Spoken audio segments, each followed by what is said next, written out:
26.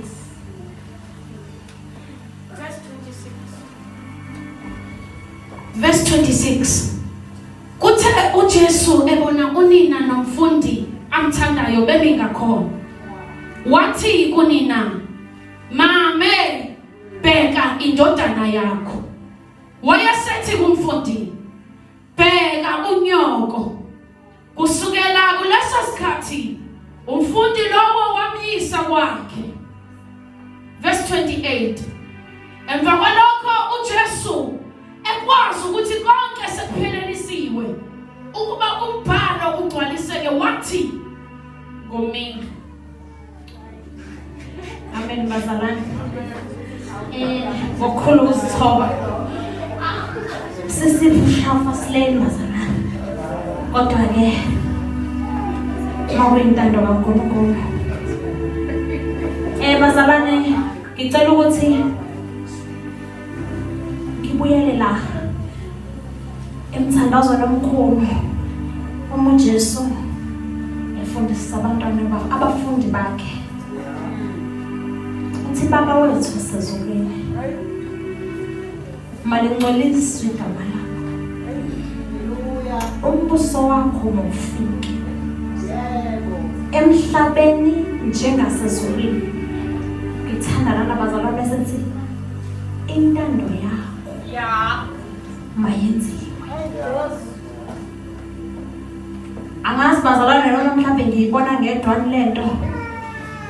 Uma sethi intando yakho mayenziwe emhlabeni njengasezulwini. Right. Sengiyabuya ke bazalwane, yasibambe nje lethi intando yakho. Angiphethe umfudumezo. Bazalwane, uma uJesu eselobuhlungu akubona, uyayizwa lento kodwa akafocusile kuyona ngoba yena uyazi useqedile. Yena uqedile. Usethi, "Mame, bheka indodana."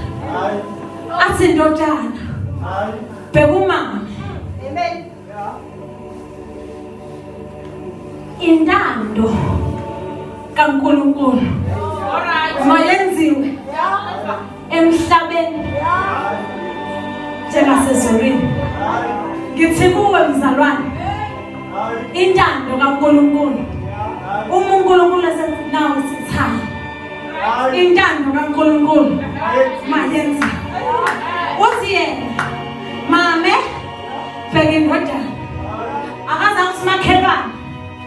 Uthi, "Mame, bheka indodana." Bapho mama bentando. Bapho abantu bentando. Bapho abantu besikhathi sakaNkulunkulu. Saduma uzabazalwana emhlabeni engathi manje azazi siyaphi. Kanti sizele intando. Kunentando kumele siyiphathe.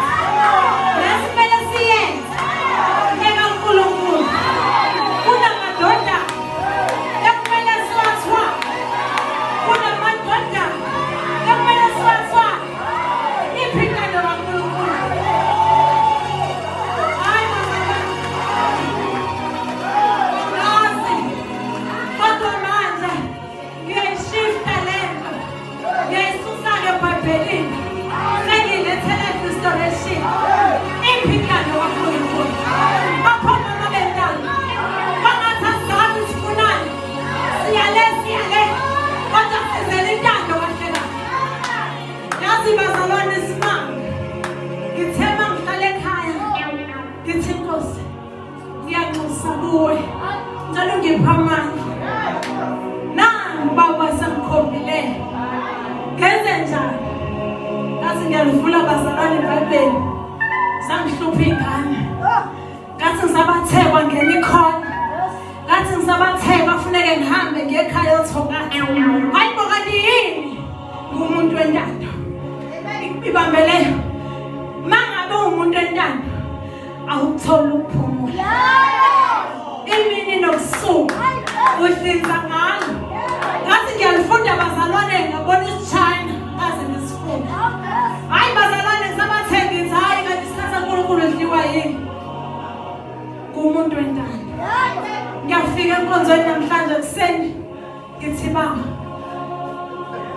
ngoba uthe mina ngomuntu wentando mangifika enkonzweni ngicela uvele ungihlelele ngiyafika abazalwane indekho yethu yonke phansi bazalwane ngithandaza inkosi ngoba uthe ngomuntu wentando umuntu wentando ke bazalwane udinga ukutshela umuntu wentando noma inini noma ikuphi noma ingasikhathini uyenza so bazalwane ngizokusho lana uJesu akazange ayisho lento ngoba nakho mhlambe ebona lo wesifazane ehluleka mhlawumbe uqhubeka nokwamukela ukuthi uyalahlekelwa kepha uNkulunkulu wayenza kahle lento wathi bheka indodana mame bheka indodana bheka umama so into engizoyisho bazalwane masibe abantu bendalo asingadingi ukutshelwa ukuthi sekuyintando kaNkulunkulu lento kunezimo ezizokufica uzuyalifunda iBhayibheli ukuthi